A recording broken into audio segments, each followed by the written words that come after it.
The Texas sun hammered down on Fort Hood's Range 42 like the wrath of God himself, turning the air into shimmering waves of heat that made the distant targets dance and blur.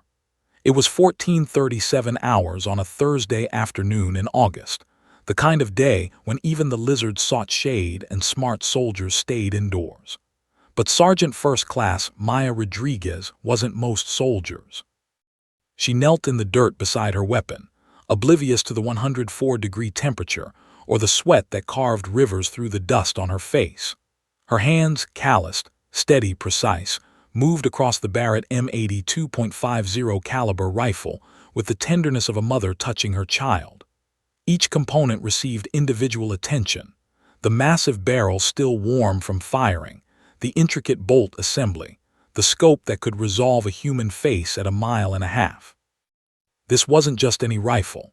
The M82 was a legend, a beast, a monster of a weapon that separated the professionals from the pretenders.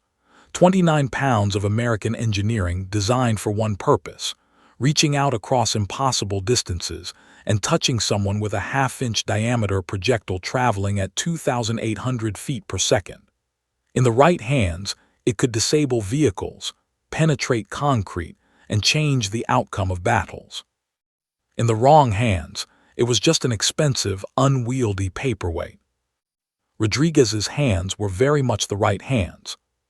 "Still can't believe they let her shoot that thing," someone muttered from the shade of the equipment tent, just loud enough to be heard but quiet enough to maintain deniability. Rodriguez didn't look up. She'd heard worse. Much worse. 4 years of worse.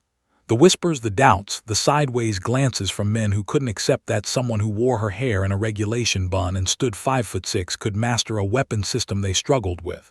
She'd learned early that the best response was results, and her target sheets told a story that silenced most critics. 10 shots, 10 hits, center mass at 1,800 meters. Perfect score. Again. Around her, 24 soldiers from various units waited their turn on the qualification range. Infantry, artillery, even a few Rangers who'd made the trip from Hunter Army Airfield. They watched her with expressions ranging from grudging respect to open skepticism. A female staff sergeant from the 3rd Cavalry Regiment offered a subtle thumbs up. Rodriguez nodded back, appreciating the quiet solidarity. The rhythmic sound of her cleaning rod working through the barrel created a meditative cadence. Push, pull, inspect. Push, pull, inspect. Carbon residue stained the white patches black, evidence of the fury she'd unleashed downrange. Each shot had been perfect, each calculation precise. Wind speed, air density, Coriolis effect, even the slight cant of the earth beneath her firing position. Most shooters never thought about half these variables. Rodriguez obsessed over all of them.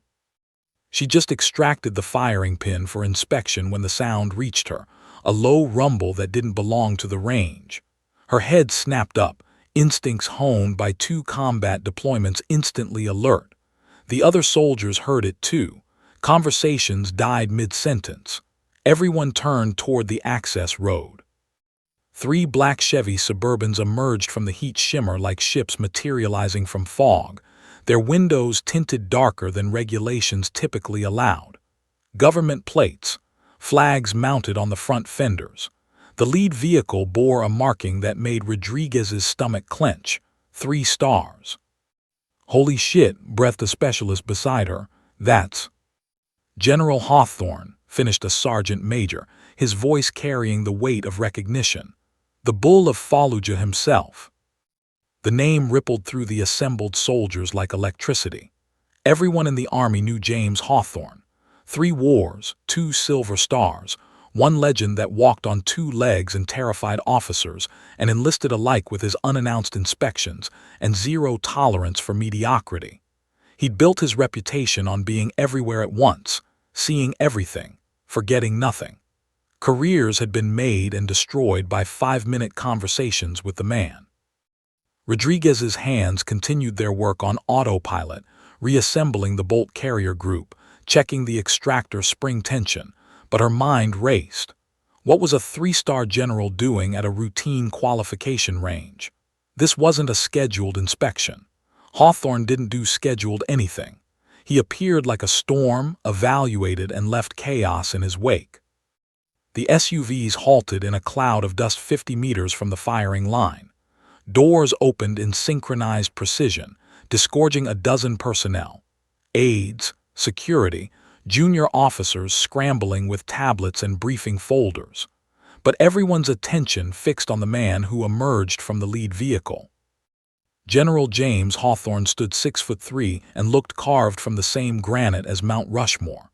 At 54, he carried himself with the coiled energy of a man half his age. His uniform was immaculate despite the heat, rows of ribbons creating a rainbow of valor across his chest.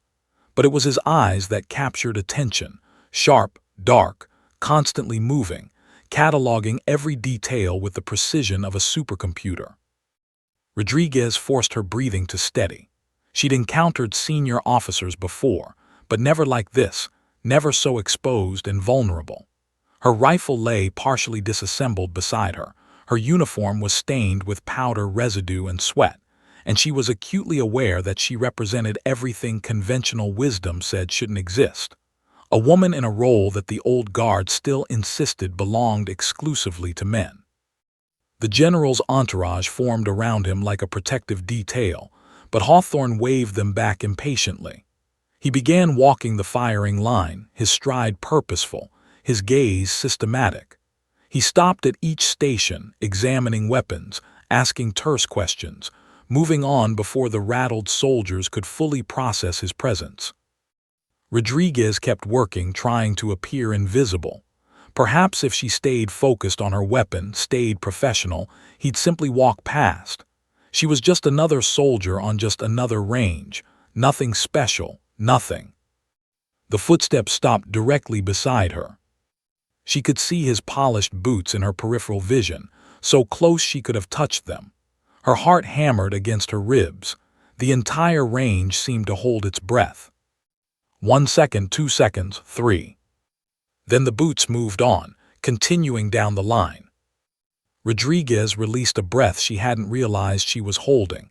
Relief flooded through her. He'd walked right past her, hadn't even. The footsteps stopped again.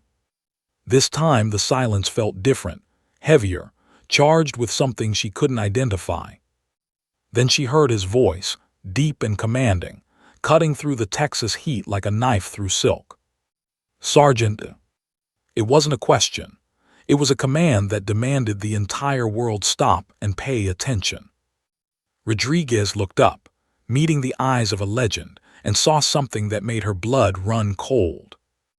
Recognition and something else. Questions.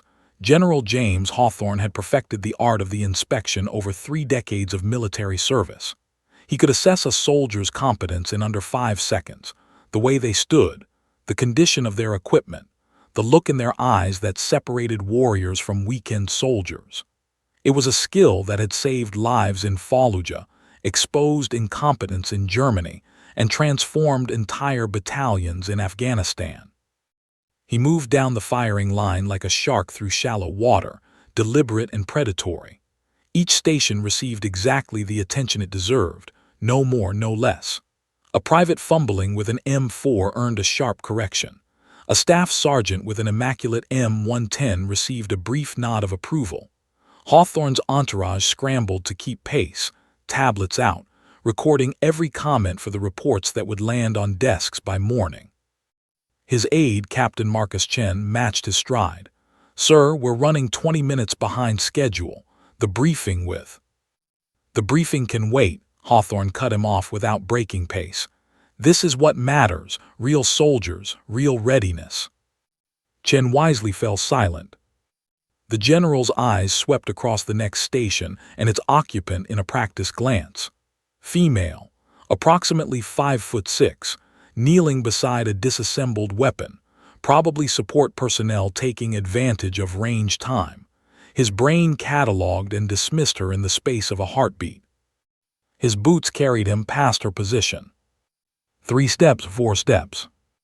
Then something registered, something wrong, something his subconscious had caught but his conscious mind had missed. It was like hearing a wrong note in a familiar song. You couldn't immediately identify what was off, but you knew something was. Hawthorne's feet stopped moving. The sudden halt was so unexpected that Captain Chen nearly collided with him, barely managing to stop inches from the general's back. The entire entourage crashed to a halt like a train hitting invisible brakes. Conversation along the firing line died. Even the wind seemed to pause. The general stood perfectly still, his back to Rodriguez, his head tilted slightly as if listening to something only he could hear. His hands, which had been clasped behind his back in parade rest, slowly unclenched. "Sir," Chen ventured carefully, "is something?" Hawthorne held up one hand, silencing him. The gesture was absolute, brooking no argument. Then, with a deliberation that made the moment feel suspended in amber, General James Hawthorne turned around. His eyes, those legendary eyes that had stared down insurgents and incompetent colonels alike, locked onto the soldier he'd dismissed seconds earlier. But this time, he actually looked. Really looked. She was still kneeling, still focused on her weapon with professional intensity. Sweat had plastered dark hair to her temples. Her uniform bore the telltale signs of serious range work, powder residue on the sleeves, dust on the knees, the kind of honest dirt that came from actual soldiering, not parade ground posturing. But that's not what had stopped him. His gaze traveled from her face to her collar, where regulations required wear of unit insignia and specialty pins. Most soldiers wore the standard issue, crossed rifles for infantry, a tank for armor, the various badges that denoted their military occupational specialty. Hers was different. The pin was small, barely an inch across, made of tarnished brass that spoke of age and use rather than fresh-from-the-box shine. The design was simple but unmistakable, a crosshair superimposed over a skull, with the words "one shot, one kill" etched in letters so tiny you had to be within 2 feet to read them. Hawthorne's breath caught in his throat. The Advanced Sniper Course pin, the Army's most elite long-range reconnaissance qualification, the course that chewed up seasoned infantry soldiers and spit them out broken and defeated. 92% failure rate. He knew those statistics intimately because he'd contributed to them twice. Once at age 26, full of confidence and ambition, certain his Ranger tab and combat experience would carry him through. They hadn't. The second time at 31, older, wiser, more prepared, still failed. Week 6, stalking exercise. His hide had been discovered by instructors who materialized from the Georgia wilderness like ghosts. The shame had burned for years. And this soldier, this woman he'd walked past without a second glance, wore that pin like it was just another piece of metal. The implications crashed over him like a wave. Around them, the other soldiers sensed something significant was happening. They couldn't see what had captured the general's attention, but his body language screamed importance. The whispers started, spreading like wildfire through dry grass. "What's he looking at? Did she screw something up? Man, somebody's about to get destroyed." Hawthorne's jaw tightened. His hands, which had survived mortar attacks and firefights without trembling, flexed involuntarily. When he spoke, his voice carried across the range with the force of a cannon shot. "Sergeant." Rodriguez's head snapped up. Her eyes met his, and Hawthorne saw something he recognized immediately. The look of someone who'd been underestimated their entire life and had learned to expect disappointment. But underneath that, he saw steel. Unbreakable, tempered in fire steel. She set down the cleaning rod with careful precision and rose to attention in one fluid motion. "Sir." "That pin." Hawthorne gestured to her collar, his voice carrying an edge that made his aides exchange nervous glances. "Explain it, now." The command hung in the superheated air. Every soldier within 50 meters had turned to watch. This was the kind of moment that became barracks legend. A 3-star general, the bull of Fallujah himself, fixated on a single soldier for reasons no one could yet understand. Rodriguez's hand moved to her collar, fingertips brushing the pin with unconscious pride. When she spoke, her voice was clear and unwavering, the voice of someone who'd earned the right to stand tall. "Sir, United States Army Sniper School, Class 32019, Fort Benning, Georgia." The words fell like hammer blows. Hawthorne took 3 steps closer, closing the distance until he stood directly in front of her. Up close, he could see more details. The faint scar above her left eyebrow, the calluses on her trigger finger, the way she held herself with the quiet confidence of someone who'd proven themselves in ways that mattered. "Benning," he repeated, his voice softer now but no less intense. "Under whose instruction?" "Master Sergeant Thomas Kowalski, sir." A ghost of something, not quite a smile, not quite a grimace, touched her lips. "He told me I'd quit before the end of week 1. And there it was. Kowalski, the same hard-ass instructor who'd put Hawthorne through hell twice. The man who'd invented new definitions of suffering and called it training. The legend who'd trained some of the Army's finest snipers and crushed the dreams of countless others who weren't good enough. A sound escaped Hawthorne's throat, not quite a laugh, not quite a grunt of recognition. "Kowalski trained me too, Sergeant," he said quietly, a confession that made several aides' eyes widen in shock. The general never shared personal details, never admitted vulnerability. "He told me the exact same thing." The moment stretched between them, 2 soldiers separated by rank and gender and generation, connected by a shared experience of hell and the man who'd administered it. Hawthorne's eyes dropped to the weapon beside her, and for the first time, he truly registered what she'd been working on. The Barrett M82, the 50 cal, the absolute beast of the sniper world. His estimation of this soldier, already rising rapidly, shot through the ceiling. "Sergeant," he said slowly, his strategic mind already recalculating everything he thought he knew, "I think you and I need to have a conversation." The words hung in the air between them like a challenge and an invitation all at once. Around them, the firing range had transformed into an impromptu theater, with every soldier, every aide, every member of the general's entourage frozen in place, watching a drama unfold that none of them fully understood yet. Rodriguez's mind raced. A conversation with a 3-star general could mean anything: a commendation, an interrogation, a career-ending accusation that her credentials were somehow fraudulent. She'd learned the hard way that attention from senior leadership was a double-edged sword, especially for women in specialties where they weren't supposed to exist. "Yes, sir," she replied, her voice steady despite the adrenaline flooding her system. Hawthorne turned to his entourage with a dismissive wave. "Give us space. Captain Chen, hold all calls. I don't care if the Secretary of Defense himself is on the line." "Sir, the briefing at 1600, Chen began. "Is now at 1700. Move."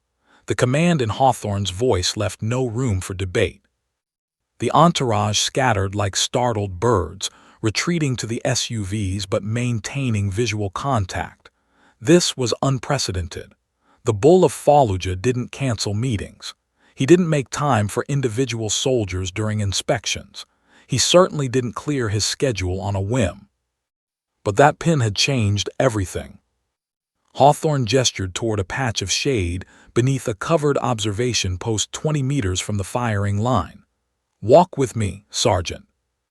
They moved together, the general's long strides and Rodriguez's measured pace carrying them away from the crowd. Once under the metal roof, blessed relief from the hammering sun, Hawthorne turned to face her fully. This close, Rodriguez could see the fine lines around his eyes, the gray threading through his close-cropped hair, the old scars that marked him as someone who'd been in the fight, not just commanded from behind a desk. "Do you know how many times I attempted the advanced sniper course, Sergeant Rodriguez?" His use of her name startled her. He'd clearly read it from her uniform during their walk. "You mentioned once, sir, with Master Sergeant Kowalski." "Twice." The word carried the weight of old shame. "First time I was 26, fresh Ranger tab combat tour in Iraq under my belt, cocky as hell. Thought my combat experience would carry me through. He paused, his jaw working. Washed out week 6, stalking exercise. The instructors found my hide in under an hour. I might as well have been waving a flag. Rodriguez said nothing, sensing this wasn't a conversation that required her input yet. Second attempt 5 years later. I'd studied, prepared, trained until I could barely stand. Made it to week 8 that time. A bitter smile crossed his face. Failed the final shot qualification. Wind kicked up at the last second, pushed my round 6 inches left. 6 inches. Might as well have been 6 miles. He stepped closer, his eyes boring into hers with an intensity that would have made lesser soldiers flinch. So when I see that pin, Sergeant, I don't just see a piece of brass.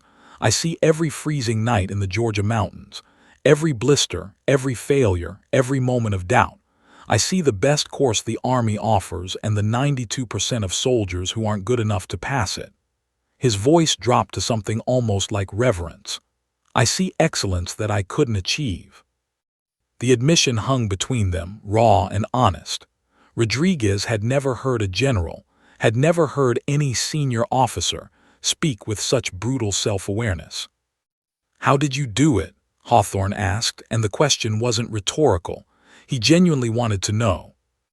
Rodriguez's hand moved unconsciously to the pin again, her fingers tracing its outline.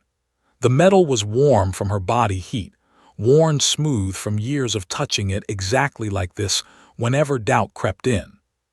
"Permission to speak freely, sir." "Granted and required." She took a breath, choosing her words carefully. "I earned this pin the same way anyone else does, sir, by refusing to quit when everything in my body screamed to stop, by making shots that seemed impossible, by proving that I belonged in that course on that range carrying this weapon." She gestured toward the M82 still lying beside her gear. "The difference is, I had to prove it twice as hard because half the instructors were waiting for me to fail. Kowalski was one of them.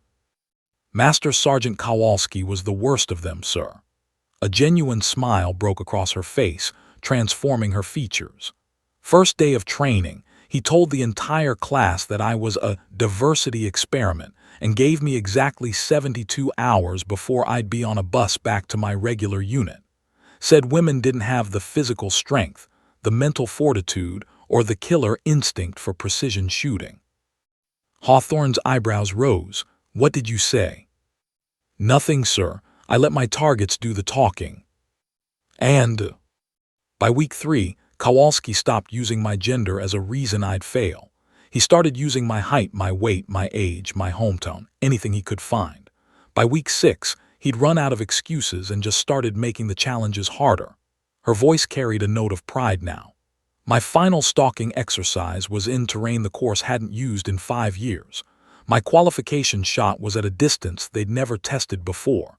My load weight was 15 pounds heavier than my male classmates." Hawthorne's expression shifted from curiosity to something approaching awe. "They rigged it against you." "Yes, sir, completely." "But you passed anyway." "Yes, sir, with honors." The general was quiet for a long moment, processing this. Around them, the range had resumed limited activity, but soldiers kept glancing their way, trying to piece together what could possibly be so important about one sergeant and one pin. Hawthorne reached up to his own collar where his rank insignia sat. His fingers brushed the 3 stars absently. "I've been wearing these for 4 years, Sergeant. I command 40,000 soldiers across 3 states. I have a master's degree from the War College and more combat experience than most soldiers will see in a lifetime." He paused, his eyes locked on that small brass pin.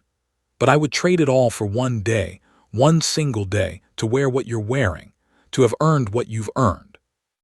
The confession was so unexpected, so utterly honest, that Rodriguez felt her throat tighten. "You know what the real tragedy is?" Hawthorne continued, his voice harder now, angry at something beyond her. "I walked right past you, saw you, registered you, and dismissed you in under a second, because you didn't fit the picture in my head of what a sniper looks like." He shook his head, disgust evident. "How many others have I walked past? How many times has my prejudice, because that's what it is, let's call it what it is, blinded me to excellence. Sir. No, let me finish. He held up a hand. This pin stopped me because it forced me to confront my own assumptions. But what about the soldiers who don't wear pins? What about the ones I've overlooked who are brilliant at logistics or strategy or leadership? The ones I've dismissed because they don't look like what I expect. Rodriguez understood then that this conversation had become about something much larger than her, much larger than one pin on one uniform. Sir, if I may, she waited for his nod. You stopped. That's what matters. You saw the pin, you questioned your assumptions, and you stopped. Most people don't. They walk past their whole lives and never once look back. Hawthorne studied her for a long moment, then nodded slowly. Where did you deploy, Sergeant? Afghanistan, sir. Kandahar Province, 2021, and Iraq, Anbar Province, 2022. Combat action. Yes, sir. Tell me. And just like that, with 2 words, the general opened a door that Rodriguez rarely walked through. Rodriguez's eyes drifted past the general, past the firing range, past the shimmering heat waves rising from the Texas landscape, to somewhere far away. Somewhere she only visited in her memories and nightmares. It starts before the deployment, sir, she began, her voice taking on a different quality, quieter, more personal. It starts in Eagle Pass, Texas. Population 29,000, sitting right on the Rio Grande, where you can stand on one bank and throw a rock into Mexico. Hawthorne settled against a support post, his body language shifting from interrogator to listener. This was the part of command he'd always excelled at, getting soldiers to trust him with their stories. My father was Border Patrol, 23 years on the job. My mother was a school teacher. We lived in a small house 3 blocks from the International Bridge, close enough that I could hear the traffic at night, the horns, the sounds of 2 countries meeting at a river. She paused, a soft smile touching her lips. Pappy taught me to shoot when I was 6 years old. Old beer cans in the desert behind our house. He'd line them up at 20 yards, then 50, then 100. 6 years old. Hawthorne raised an eyebrow. In Eagle Pass, sir, that's not unusual. Everybody shoots. Hunting, sport, protection. The desert doesn't care about your age, it cares if you can survive it. Her smile widened slightly. By the time I was 8, I was out shooting my older brother. By 10, I was entering junior competitions. By 12, I could outshoot every boy in town and most of the men. Natural talent. Obsession, sir. She met his eyes directly. I wasn't naturally talented at anything, but I was willing to practice longer, study harder, and refuse to quit when everyone else went home. Pappy used to say I had dog in me, that once I bit down on something, I didn't let go. Hawthorne recognized that quality immediately. He'd built his career on it. High school was complicated, Rodriguez continued. The boys didn't know what to make of me. I wasn't interested in football players or prom. I wanted to talk about ballistics and wind drift. My guidance counselor tried to steer me toward nursing or teaching. She said I had nurturing qualities. The sarcasm was evident. I told her I wanted to be a soldier. She literally laughed. When did you enlist? June 15, 2017, the day after graduation. I was at the recruiting office when it opened at 800. Her voice carried a hint of that 18-year-old's determination. The recruiter was this old sergeant first class, probably 6 months from retirement. He looked at me, all 5'6", 130 pounds of me, and asked if I was sure I didn't want to join the Air Force. Said it would be easier. What did you tell him? I told him I didn't want easy, sir. I wanted the Army. I wanted to be a soldier, not a paper pusher. She shook her head at the memory. He tried to sell me on becoming a supply specialist, a human resources specialist, a dental technician, everything except what I actually wanted. Which was infantry, combat arms, something that mattered. She laughed, but there was no humor in it. Of course, that wasn't possible in 2017. Women couldn't serve in direct combat roles yet. The ban had only been lifted in 2016, and the implementation was slow. The Army was still figuring out what to do with women who actually wanted to fight.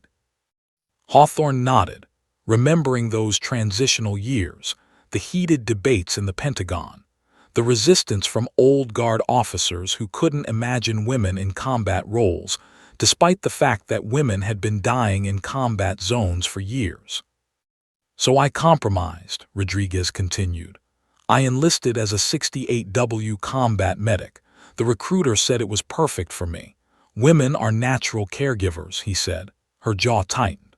I hated every second of medic training, not because the work wasn't important, it absolutely was, but because I knew it wasn't what I was meant to do. I wasn't meant to patch holes. I was meant to create them in the enemy. Bold statement, Sergeant. Honest statement, sir. She didn't flinch from his gaze. I'm a killer. I know that sounds harsh, but it's the truth. I have the temperament, the skill set, and the moral framework to take human life in service of protecting others. Not everyone does. Most people don't. But I do, and pretending otherwise felt like lying about who I was. Hawthorne was silent, impressed by her self-awareness. Most soldiers never articulated their relationship with violence so clearly. I applied for sniper school the first time in 2018, Rodriguez said. I'd been in for less than a year, but I'd already maxed every weapons qualification, completed air assault school, and volunteered for every difficult assignment I could find. I wrote a 3-page letter explaining why I should be selected. And rejected, insufficient experience, which was true, technically, but male soldiers with less experience were being selected. She shrugged. I applied again 6 months later after my first deployment to Afghanistan as a medic. I'd treated gunshot wounds, shrapnel injuries, and held pressure on a soldier's femoral artery for 40 minutes while we waited for medevac. I'd been under fire. I'd earned my combat medical badge. Second rejection. Physical standards concerns. That was the actual phrase in the letter. Never mind that I'd maxed the Army physical fitness test 3 cycles in a row. Never mind that I could ruck march with the best infantry soldiers in my unit. Physical standards concerns was code for, we don't think a woman can handle this. The bitterness in her voice was palpable now. Years of frustration condensed into those few words. Third application was in 2019, she continued. By then, I'd made sergeant, completed a second deployment, and earned my expert field medical badge, which has a lower pass rate than some Ranger School elements. I'd also gone to every senior NCO in my chain of command and asked them to write recommendations. 10 letters from combat veterans, including 3 that had gone through sniper training themselves. Third rejection, Hawthorne asked, though he suspected he knew the answer. Current class rosters are full. Recommend reapplying next cycle. Rodriguez's hands clenched briefly, then relaxed. That one almost broke me, sir. I'd done everything right. I'd exceeded every standard. I'd proven myself in combat, and it still wasn't enough. But you didn't quit. No, sir, I got angry. Her eyes flashed with remembered fury. And anger properly channeled is fuel. I spent 6 months training like I was preparing for the Olympics. I ran, rucked, lifted weights, practiced shooting until my trigger finger had a permanent callus. I studied ballistics textbooks, wind charts, range estimation techniques. I memorized the entire sniper field manual. I watched every training video I could find. I became obsessed. Fourth application. Fourth application came with something the first 3 didn't have, a company commander who believed in me, Captain Sarah Morrison. She'd been one of the first women to graduate Ranger School. She knew exactly what I was facing. Rodriguez's expression softened. Captain Morrison didn't just write me a recommendation letter. She called people. She made it her personal mission to get me into that course. Did it work? Yes and no, sir. Rodriguez's smile was tight. I got accepted, but Captain Morrison warned me they expected me to fail, dramatically, publicly. They were letting me in so they could prove once and for all that women couldn't hack it in the sniper course. Hawthorne felt his anger rising on her behalf. He knew the politics, understood the old boy networks, had even been part of them earlier in his career. But hearing it laid out so starkly made him ashamed. The day I reported to Fort Benning, Rodriguez continued, Master Sergeant Kowalski met me at the training company. First thing he said before hello, before welcome, was, "You'll quit in 3 days. They always do." What did you say? Nothing, sir. I just smiled, because I knew something he didn't. What's that? I don't know how to quit. The shade beneath the observation post offered little relief from the oppressive Texas heat, but neither Hawthorne nor Rodriguez seemed to notice any more. They were somewhere else now, in the cold Georgia mountains, in the hell that masqueraded as training, in the crucible that forged snipers from ordinary soldiers. Day 1 of the advanced sniper course, Rodriguez began, her voice taking on the cadence of someone recounting a battle. January 14, 2019.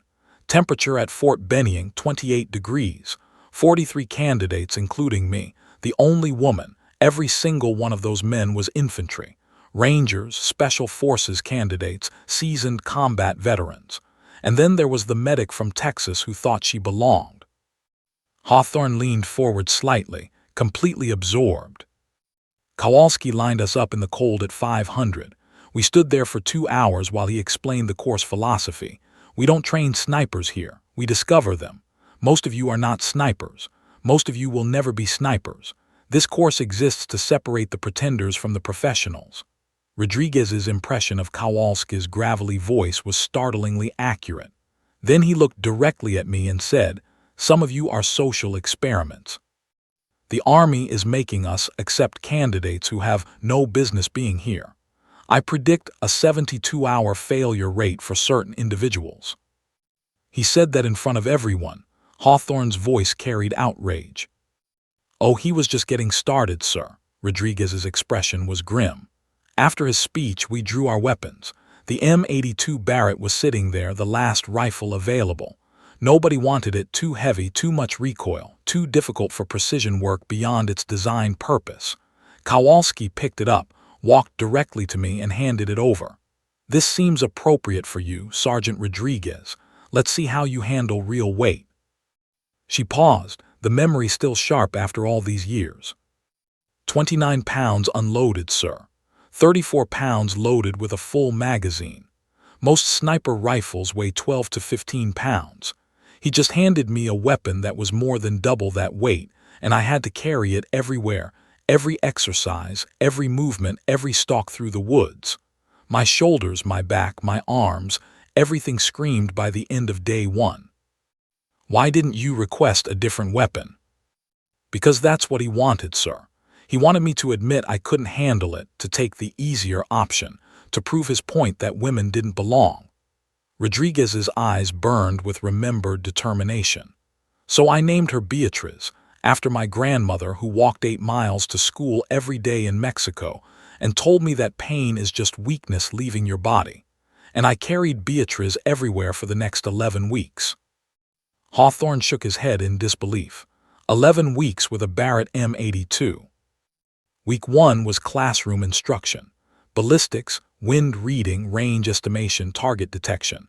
I scored perfect on every test. Kowalski said I'd memorized the answers but didn't understand the concepts. She laughed without humor. Week 2 was marksmanship fundamentals. We shot every day hundreds of rounds. The M82's recoil is brutal, sir. 50 caliber rounds generate 32 foot-pounds of recoil energy. After 30 rounds, my shoulder was one massive bruise. After 100, I couldn't lift my right arm without pain. After 300, I was wrapping my shoulder in ice every night and taking ibuprofen like candy. Did you report the injury? Report it and prove Kowalski right? Never, sir. Rodriguez's jaw set stubbornly. Instead, I adjusted, changed my stance, modified my breathing, built up muscle to absorb the punishment. By week 3, my shoulder had toughened up. By week 4, I was out shooting half the class. Kowalski stopped commenting on my weapon choice. He'd moved on to other reasons I'd fail. Such as? My height, sir. He said I couldn't effectively use terrain because I was too short to see over certain obstacles. My weight said I didn't have enough mass to stabilize the rifle in high winds. My age, I was 23, supposedly too young to have the patience for long-duration observation. My hometown said border town kids were too impulsive for precision shooting. She ticked them off on her fingers. He was creative, I'll give him that. How did you respond? By being better than everyone else, sir. Not as good as, better than. Rodriguez's voice hardened. I studied while they slept. I practiced while they relaxed. Every critique Kowalski made I turned into a training point. Too short. I learned to use prone positions and natural depressions that taller shooters couldn't exploit. Not enough mass. I mastered breathing techniques and body positioning that didn't rely on weight. Too young. I outweighted them all in observation exercises, sitting motionless for 8, 10, 12 hours while they fidgeted and complained. The general watched her with growing respect. This wasn't just determination, this was warfare by excellence. Week 6 was stalking, Rodriguez continued, and her voice dropped. The ultimate test. You're given a starting point 2 kilometers from an observation post where instructors with high-powered optics are watching. You have to move through terrain, woods, fields, streams, whatever. Get within 200 meters of the op without being detected. Set up a firing position, take a blank shot and exfiltrate. All without being seen. I remember, Hawthorne said quietly, that's where I failed. Most people do, sir. The instructors are legendary. They can spot the slightest movement, the smallest mistake. 70% of candidates fail their first stalk. 40% never pass it. Rodriguez's expression grew distant. Kowalski announced the stalking pairs the night before. He partnered me with the biggest soldier in the class, a 6'4" ranger named Patterson who weighed 240 pounds. Then Kowalski assigned us the hardest terrain on the course, a section they called the grinder. Open fields, minimal cover, full daylight. He was setting you up. Absolutely, sir. Patterson knew it too. He apologized to me that night, said it wasn't fair, offered to speak to the cadre. Rodriguez smiled. I told him to save his energy for the stalk. We were going to need it. What happened? We started at 600. The grinder was exactly as advertised, 200 meters of waist-high grass with scattered bushes, then 300 meters of rocky ground with almost no vegetation, then a final 100 meters of mixed forest. The op was positioned on a slight rise with perfect visibility. Patterson and I studied the terrain for an hour before we moved. Rodriguez's hands moved as she spoke, sketching invisible terrain in the air. I told Patterson we'd move separately. His size was an advantage in some ways but a liability in others. We'd use different approaches, different techniques. He'd move during the scheduled observation breaks when the instructors rotated positions. I'd move continuously, slower than slow, using microterrain and shadows. She paused. It took me 4 hours to cover 600 meters, sir. 4 hours of low crawling, freezing in place, timing my movements to wind gusts that masked sound and movement. My knees were bleeding. My elbows were raw. Beatrice weighed 1,000 pounds by the end. Did you make it? Patterson got spotted at the 400-meter mark. The instructors lit him up with simulated fire, disqualified him immediately. Rodriguez's voice softened with sympathy. I heard it happen. Heard the instructors laughing, making jokes about the giant who couldn't hide. And you? I kept moving, sir. Slower than before because now they were hunting specifically for me. I knew they'd be watching for any sign of a second person. I used a wash, a dried creek bed, for the last 100 meters, moving during a wind gust that shook the trees. Set up my firing position behind a fallen log with natural camouflage, took my shot and waited. Waited for what? For them to find me, sir. Standard procedure. After you shoot, you wait 30 minutes to see if you're compromised. She smiled fully now. I waited 45 minutes. Nobody came. Finally, I exfiltrated the same way I'd come in. Took 3 more hours. When I reached the assembly point, Kowalski was there. What did he say? Nothing at first. He just stared at me. Then he called the op instructors on his radio and asked if they'd identified my position. They said no, they'd spotted Patterson but never saw the second candidate. They assumed I'd quit or gotten lost. Rodriguez's smile turned fierce. Kowalski's face when he realized I'd beaten them, beaten his hand-picked terrain and his best instructors, that was sweeter than any medal, sir. Did he acknowledge it? He said, acceptable performance, Rodriguez, don't get cocky, she laughed. High praise from Master Sergeant Kowalski. Hawthorne found himself grinning. What came next? Week 11, sir, the final test, and that's when things got really difficult.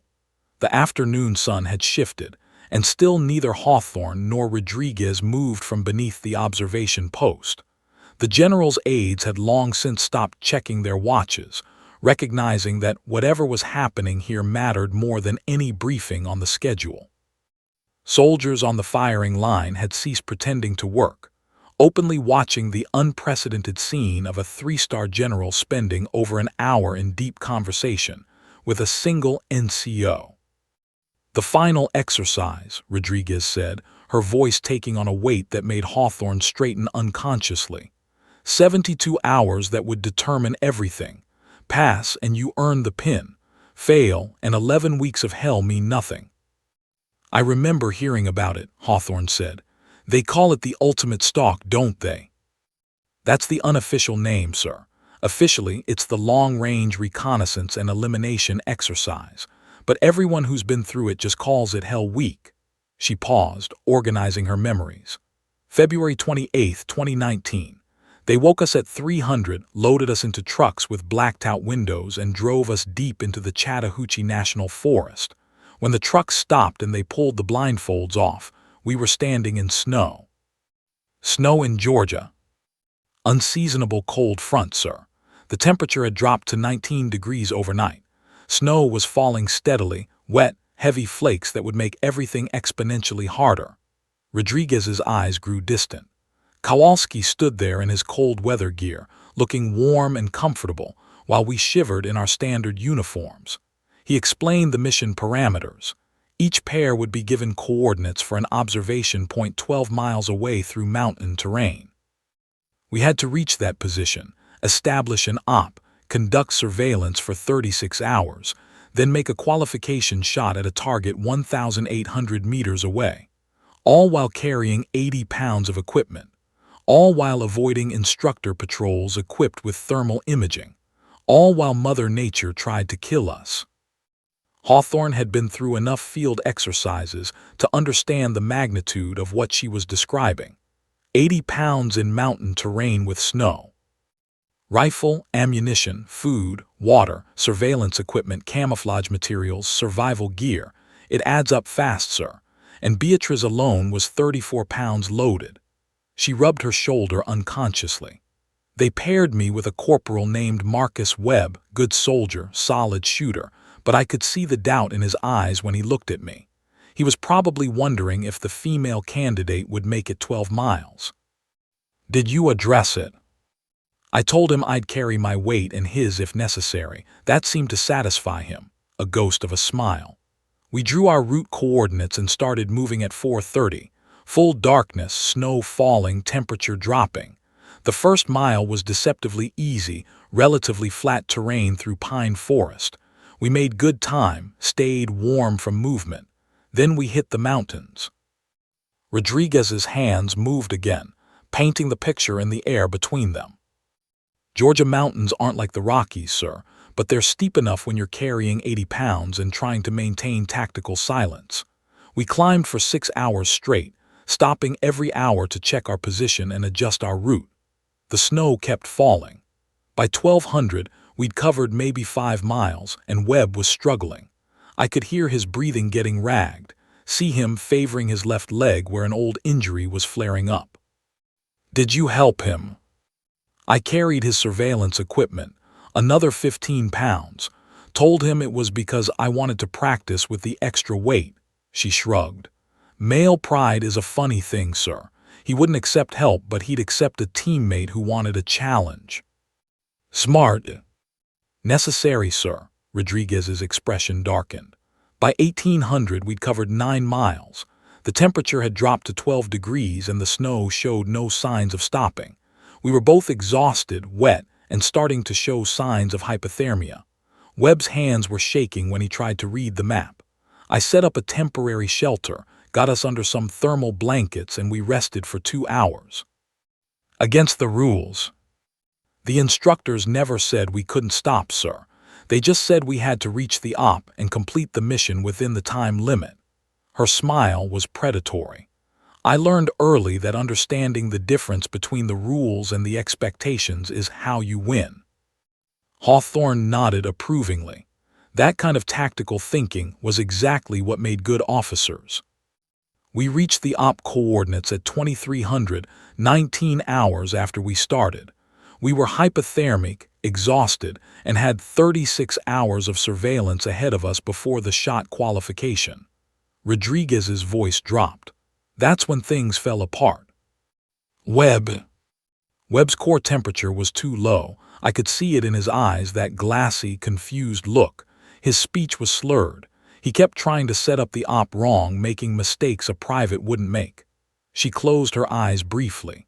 At 200, I woke up to find him packing his gear. He said he was calling for extraction, said this wasn't worth dying for, said I should come with him. The moment hung heavy between them.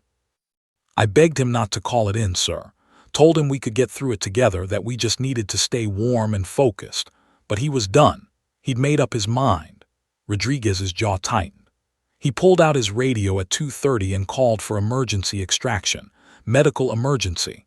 The instructors were there in 40 minutes with a helicopter. They wrapped him in blankets, loaded him up, and before they left, the senior instructor looked at me and asked if I was coming. What did you say? I said I was staying, sir. I had a mission to complete. She met Hawthorne's eyes. The instructor told me I was insane. Said the temperature was going to drop to single digits, that I couldn't maintain an op position alone for 36 hours in these conditions, that nobody would think less of me for quitting. He gave me 5 minutes to decide. You stayed. I stayed. Rodriguez's voice was absolute. I watched that helicopter lift off, watched the lights disappear into the snow, and then I was alone. Completely alone in the Georgia mountains at 3 in the morning in a snowstorm with 36 hours to go before my shot qualification. Hawthorne found himself holding his breath. The next 36 hours were the longest of my life, sir. Rodriguez's voice barely rose above a whisper now. I rotated between surveillance positions to stay warm, did isometric exercises to keep my blood flowing, ate small amounts constantly to maintain my core temperature. I cataloged every movement in the target area, built a detailed log of patrol patterns and timing, but mostly I fought my own mind. How so? Doubt, sir. That voice that tells you you're not good enough, not strong enough, not worth the pain you're enduring. It got loud around hour 20. By hour 30, it was screaming. Her hands trembled slightly. I started hallucinating around hour 32. Saw my father standing in the trees asking me why I was doing this. Saw Webb asking me to come with him. Saw Kowalski telling me I'd proven his point. But you didn't quit. No, sir, because somewhere around hour 34 I realized something. This wasn't about proving them wrong anymore. This was about proving myself right. I knew who I was. I knew what I was capable of. And nobody, not Kowalski, not the instructors, not the voice in my head, could take that away from me. The snow had stopped by hour 36, Rodriguez explained. The sky cleared and the temperature dropped even further. At 14:30 on March 3rd, exactly 36 hours after Webb had been extracted, the target appeared at the designated position. One shot, Rodriguez said softly. 1,800 meters. The instructors had set the wind conditions deliberately, gusty, variable, coming from multiple directions. I'd been watching the flags and vegetation for hours, building a wind profile. I calculated a 7-mile-per-hour crosswind from the northeast with gusts to 12. Elevation change of 340 feet. Temperature affecting bullet velocity. Coriolis effect. every variable I'd studied for 11 weeks. What was going through your mind? Nothing, sir. That's the point of all the training, to make your mind quiet when it matters most. She took a deep breath. I settled into my firing position, Beatrice's weight familiar and comforting, controlled my breathing, found my natural respiratory pause, felt my heartbeat slow. The world narrowed to the reticle and the target. I made my final wind call, adjusted my scope, and pressed the trigger. The silence stretched between them. The shot felt perfect the moment it broke, sir. I knew, the way you know some things without seeing them, that the round was true. 2.4 seconds of flight time. I watched through the scope as the target marker 1,800 meters away exploded. Center mass. Perfect hit. Hawthorne released a breath he hadn't realized he was holding. The instructors appeared from nowhere, like ghosts materializing from the forest. Kowalski walked right up to my position, looked down at me and said, "Adequate shot placement, Rodriguez. Now pack your shit and get down the mountain. You've got 3 hours." That was his response. Hawthorne couldn't keep the disbelief from his voice. That was his version of praise, sir. Rodriguez's smile was genuine now. But when I got back to the base, hypothermic and barely able to walk, Kowalski was waiting. He handed me the pin himself, looked me dead in the eye and said, "I was wrong about you, Sergeant. You're a sniper." The general stood silent for a moment, processing everything he'd heard. Then, quietly, "Combat deployments. Tell me about the real test." Question hung in the air like smoke from a battlefield. Combat. The place where all training either validated itself or revealed its inadequacy, where the difference between a qualification range and reality became measured in heartbeats and lives. Hawthorne had asked about the real test, and Rodriguez felt the familiar weight settle over her, the weight that never fully lifted, even years later. "Afghanistan first, sir. Kandahar Province, 2021. Her voice had changed, flatter now, more controlled. "I deployed with the 2nd Battalion, 87th Infantry Regiment as their attached sniper element. Most of the unit didn't know what to make of me. A female sniper was still enough of a novelty that people stared." Hawthorne nodded, knowing the military's institutional resistance to change, having been part of it himself. "My spotter was a staff sergeant named Torres. Good soldier, experienced, but he told me straight up on day 3 that he'd requested a different assignment. Said he didn't want to babysit a diversity hire who'd probably freeze up the first time things got real." Rodriguez's expression was neutral, stating facts. "I told him I understood his concerns and that I'd prove myself one way or another. He said we'd see." "When did things get real?" "August 17th, 2021. We were providing overwatch for a supply convoy moving through the Arghandab River Valley. 12 vehicles, 43 personnel, standard resupply mission to forward operating base Passab. Torres and I were positioned on a ridgeline 800 meters north of the route, another sniper team on the southern ridge. Our job was simple: watch for threats, provide early warning, engage if necessary." Rodriguez paused, and Hawthorne saw her hands clench briefly before relaxing, a tell that she was accessing memories she'd rather leave buried. The convoy entered the valley at 14:20 hours. Everything looked normal: local traffic, farmers in the fields, kids playing near the road. But something felt wrong. I couldn't articulate it, just a feeling in my gut that the pattern was off. She looked at Hawthorne. "You know that feeling, sir?" "Every soldier who's survived combat knows it," he replied quietly. "The lizard brain seeing what the conscious mind hasn't processed yet." "Exactly, sir. I told Torres something was wrong. He checked his sector, didn't see anything unusual, but he trusted my instinct enough to radio the convoy commander. Recommended they halt and reassess." She shook her head. "The convoy commander denied the request. Said we were jumpy, that the mission timeline didn't allow for delays, told us to maintain position and stay alert." "They kept moving." "They kept moving, sir. And 60 seconds later the valley exploded." Rodriguez's voice remained steady, but Hawthorne could see the tension in her jaw. 3 Toyota Hilux trucks technicals came screaming out of a wadi we hadn't identified as a threat position. Each one had a mounted machine gun and was loaded with fighters. They positioned themselves perfectly, creating a kill zone with the convoy trapped in the middle. 15 Taliban fighters, maybe more, all with interlocking fields of fire. The general could visualize it, a classic ambush, the kind he'd seen and survived multiple times in his own career.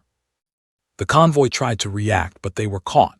The lead vehicle took heavy fire immediately, the driver killed, the vehicle blocking the road. The rear vehicle tried to reverse and hit an IED we hadn't detected. Suddenly 12 vehicles were trapped in a 200-meter stretch of road with nowhere to go and enemies on 3 sides. Rodriguez's breathing had quickened slightly. Torres was calling it in, requesting air support, QRF, anything. But I was doing the math, sir. Air support was 20 minutes out. QRF was 35 minutes. Those soldiers didn't have 20 minutes. So you engaged. I engaged. The 2 words carried the weight of 1,000 unspoken thoughts. First target, the machine gunner on the lead technical, approximately 1,400 meters. He was pouring fire into the convoy and I could see soldiers falling. I ranged him, calculated for wind and elevation, and took the shot. She fell silent for a moment, living in that space between the trigger press and the impact. The round took him high chest, just below the collarbone. He dropped immediately. The technical's fire stopped. I'd bought the convoy maybe 30 seconds. Her voice was clinical now, detached, the only way to talk about killing. Second target, the driver of that same technical. He was trying to maneuver for a better position. Range 1,390 meters. Wind had shifted 2 miles per hour. I adjusted and fired. He slumped over the wheel and the vehicle crashed into a ditch. Hawthorne watched her face, seeing something he recognized intimately. The professional distance soldiers put between themselves and their actions, the psychological armor that let them function. The third shot was the hardest, sir. Rodriguez's voice dropped. There was a man, a Taliban commander, from his position and the way others responded to him, coordinating the attack from behind a low wall. He was maybe 40 years old, wearing a dark vest, carrying a radio. He was the brain of the operation. If I took him out, the attack would lose coordination. Range 1,450 meters, uphill shot. He was partially concealed. I had maybe 60% of his torso visible. She closed her eyes briefly. Through the scope at that magnification, I could see his face clearly. He had a beard graying at the edges. He was shouting into his radio, directing his fighters. And I remember thinking, this man probably has a family, children, a life beyond this valley and this moment. But you took the shot anyway. I took the shot anyway, sir, because 43 American soldiers were trapped in that kill zone, and every second I hesitated meant more of them might die. Her eyes opened, meeting Hawthorne's directly. The round hit him center mass. He dropped. And just like I'd predicted, the attack lost coordination. The remaining fighters became confused, defensive. It gave the convoy time to organize, to fight back, to survive. The silence between them was profound. The convoy lost 3 soldiers that day, sir.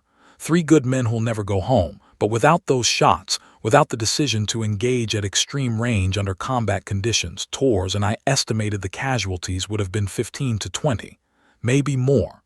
Rodriguez's voice cracked slightly. I killed 3 human beings that day, ended 3 lives, took 3 people out of the world permanently.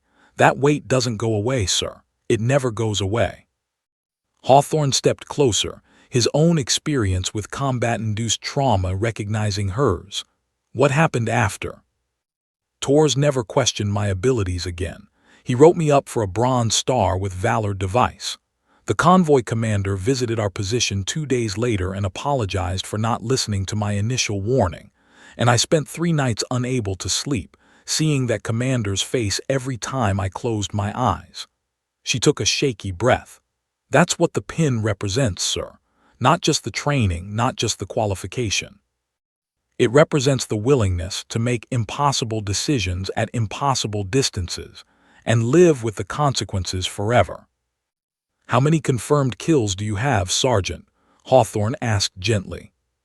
7, sir. 3 in Afghanistan, 4 in Iraq, each one necessary, each one justified, each one a weight I carry every single day. She touched the pin on her collar. This brass costs more than most people will ever understand. The general studied her face, really studied it, and saw his own reflection staring back. The same haunted look he'd seen in his mirror after Fallujah, after Kandahar, after every operation where he'd made decisions that cost lives to save lives. The same burden that separated those who'd been in the fire from those who'd only read about it. I deployed to Iraq in 2022, Rodriguez continued, unprompted now, needing to finish the story. Anbar Province. Different enemy, same job. Provide overwatch, protect convoys, eliminate high-value targets when necessary. I operated for 7 months, conducted 42 missions, and came home with 4 more names added to my list and a promotion to Sergeant First Class. And now you're here, on a qualification range in Texas, and a 3-star general almost walked right past you without seeing any of this. Hawthorne's voice carried disgust, with himself, with the system, with every assumption he'd made. Yes, sir. I was wrong, Sergeant Rodriguez, catastrophically wrong. He straightened to his full height. And I'm going to make sure that mistake leads to something better. For you, for the Army, for every soldier who's been overlooked because they didn't fit someone's narrow definition of what a warrior looks like.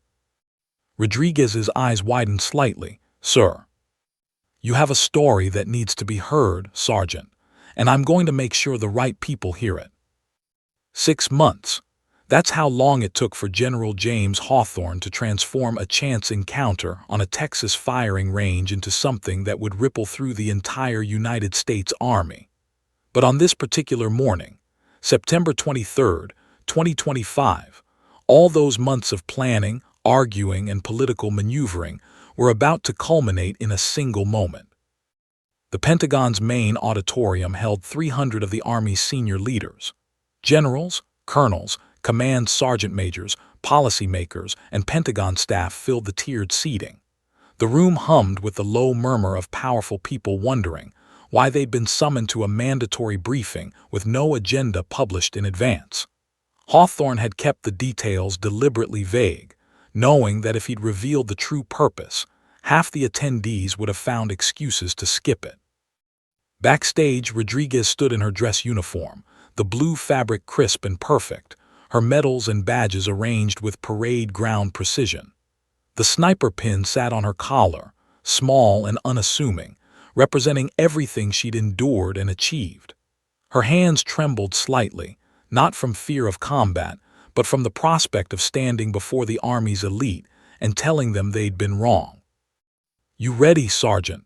Hawthorne appeared beside her, his own dress uniform immaculate, his 3 stars gleaming under the backstage lights. Honestly, sir, I'd rather be back in that Georgia snowstorm. She managed a tight smile. I know the feeling. I've briefed presidents and felt less nervous. He placed a hand on her shoulder. But this matters more than any presidential briefing. What you say today could change the trajectory of thousands of careers, could open doors that have been closed for far too long. No pressure then, sir. Hawthorne's laugh was genuine. You survived Master Sergeant Kowalski. You survived 72 hours alone in freezing mountains. You've made shots that most soldiers couldn't make on their best day. This is just talking. Just talking to 300 people who probably think I don't belong in this uniform, sir. Then you prove them wrong, the same way you've been proving people wrong your entire career. He checked his watch. It's time. The lights in the auditorium dimmed as Hawthorne walked onto the stage. The murmuring ceased immediately. When a 3-star general appeared unannounced, you paid attention. Good morning, Hawthorne began, his voice carrying to every corner of the room without need for amplification. 6 months ago, I was conducting a routine inspection at Fort Hood. I walked past a soldier who was cleaning her weapon. I saw her, I registered her presence, and I dismissed her completely. I walked right past excellence without recognizing it because it didn't look like what I expected excellence to look like. The room was absolutely silent now. This wasn't standard Pentagon briefing fare. I walked 3 steps past this soldier before something made me stop. A small pin on her collar, the Advanced Sniper Course qualification pin. Some of you in this room have attempted that course. Most of you have failed it. I certainly did twice. He paused, letting that admission land. But this soldier I dismissed, this soldier I'd walked past without a second glance, had passed it, with honors, under conditions that would have broken most of us. Hawthorne gestured toward the wings. Ladies and gentlemen, I'd like to introduce Sergeant First Class Maya Rodriguez. Rodriguez stepped into the lights and 300 pairs of eyes locked onto her. She could feel the assessment, the skepticism, the same doubt she'd faced her entire career. But she'd faced worse, much worse. Sergeant Rodriguez, Hawthorne continued, is a combat veteran with 2 deployments, 7 confirmed enemy kills, and a Bronze Star with Valor device. She saved more American lives than most of us will ever know about. And I almost walked right past her because my prejudices blinded me to her capabilities. He stepped back, yielding the podium to Rodriguez. She approached the microphone, her heart hammering but her hands steady. Behind her, the screen displayed her service record, every school, every deployment, every commendation. The data that told the story her appearance couldn't. "Good morning, sirs and ma'ams," she began, her voice clear and strong. "My name is Maya Rodriguez. I'm from Eagle Pass, Texas. Population 29,000. I learned to shoot when I was 6 years old with beer cans in the desert. I enlisted in the Army because I wanted to serve something bigger than myself, and I became a sniper because someone told me I couldn't." For the next 30 minutes, Rodriguez told her story. Not a sanitized, politically correct version, but the raw truth. The rejections, the doubts, the instructors who tried to break her, the mountains that had tried to kill her, the enemies she'd killed to save American lives. She spoke about carrying Beatrice, the 34-pound Barrett M82, through hell and back. About Master Sergeant Kowalski's skepticism transforming into respect. About watching her partner quit while she stayed. About making impossible shots under impossible conditions. She talked about Afghanistan, about the convoy trapped in a kill zone, about seeing a man's face through her scope at 1,450 meters and making the hardest decision of her life. About the weight of taking human life, even when necessary and justified. "I don't tell you this story to brag," Rodriguez said, her voice carrying emotion now. "I tell you this because somewhere in the Army right now, there's another soldier like me. Someone who doesn't fit the traditional mold. Someone who's being overlooked, dismissed, or told they don't belong. Someone who has the capability to be extraordinary if we just give them the chance to prove it." The auditorium was silent except for her voice. General Hawthorne could have kept walking that day. He could have let his assumptions stand unchallenged. But he stopped. He questioned himself. He looked past his expectations and saw what was actually there. And that's what I'm asking all of you to do. Stop walking past excellence just because it doesn't look like what you expected. When she finished, the silence held for 3 heartbeats. Then General Hawthorne began to clap. Slowly, the applause spread through the auditorium, first scattered, then building, until all 300 leaders were on their feet. The standing ovation lasted 2 full minutes. 3 months after that briefing, the policy changes began. The Army launched a comprehensive review of selection processes for elite schools and positions. Unconscious bias training became mandatory for all instructors and selection board members. Women were actively recruited for sniper training, with Rodriguez herself serving as a guest instructor at Fort Benning for 6 weeks. 14 women graduated from the Advanced Sniper Course over the next year. 14 women who carried their own versions of Beatrice through their own versions of hell. Each one faced doubts and obstacles, but each one also had a path that Rodriguez had helped clear. On General Hawthorne's desk in his Pentagon office, A framed photograph occupied pride of place. It showed a moment on a Texas firing range, a general standing beside a sergeant, a massive Barrett M82 rifle on the ground between them. Both were smiling, not the posed smiles of official photos, but genuine expressions of mutual respect. Below the photo, a brass plaque bore a simple inscription: "Excellence doesn't ask for permission." Rodriguez remained an active-duty sniper, deploying twice more and training the next generation. She turned down multiple offers to transfer to recruiting duty or public affairs, positions where the Army could parade her as a success story. She preferred the work, the real work, the hard work that happened far from cameras and politicians.